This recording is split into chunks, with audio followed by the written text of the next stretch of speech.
Hi guys! So for today's video nga ay i-level up naman natin ang tinapay nyo. Dahil sa isang tinapay nga lamang ay makakagawa na tayo nitong pizza roll in a box. Kaya naman kapag gumawa ka nga nito ay swak talaga magugustuhan nito ng mga bata pati na rin matatanda. Bale, ang una ko nga palang ginawa dito ay nag-slice lang ako dito ng ham at itong hotdog. Hinati-hati ko lang yung hotdog para marami tayong magawa. Saka ko na din ito niluto sa ating mantika para kapag niroll natin ito sa tinapay ay luto na sila. Sinunod ko na nga din dito ang ating mga ham. Pwede nyo din itong mabenta sa mga estudyanteng gusto din makatikim ng pizza. Kasi guys, ang maganan dito sa gagawin natin ay kakaibang pizza siya kasi nakaroll na. So ganito ko nga lang ginawa. Bali, kumuha lang ako dito ng isang sliced bread at pinagpa-flat gamit ang aking kamay. Pero kung may rolling pin naman kayo or baso ay pwede nyo din to gamitin. Then tomato ketchup nga lamang ang ginamit ko sa ating sauce. Basta kung ano nga yung available sa inyo ay pwede na yun. Saka ko naman nilagyan dito ng ating slice na cheese, itong naluto nating ham, hotdog,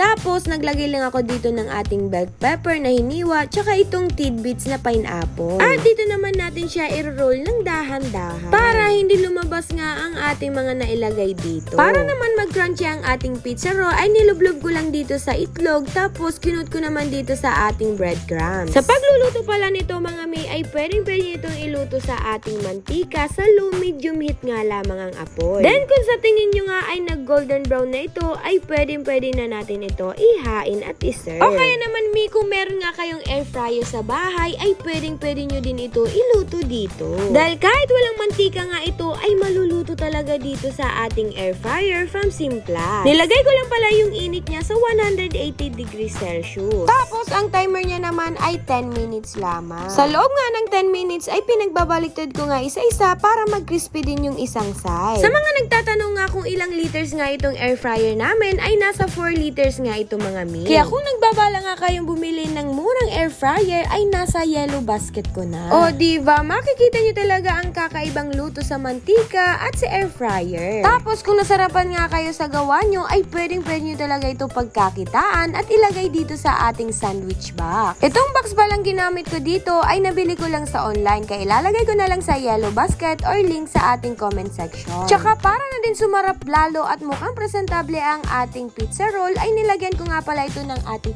tomato ketchup at itong Japanese mayo natin or QP. Syempre di pwede mawala ang lagi nating nilalagay sa last part ang onori seaweed. Kasi ito talaga guys yung nagpapaganda sa ating mga pagkain kapag merong dahon-dahon para maging sosyalin ang dating. Ganon. Ito naman pala yung itsura ng naluto natin sa air fryer. Tapos ito naman yung nailuto natin sa mantika. O diba, wala nga pinagkaiba sa itsura, pareho pa din tong masarap. Pero ang maganda nga lang sa isa ay di tayo gumamit ng mantika. Kaya naman, kung gusto nga itong itry, ay itry nyo na. So kung gusto nga pa ng mga gantong ideas, ay follow and subscribe lang kayo sa ANJ's Flakes. Kaya yun lang guys. Thank you for watching.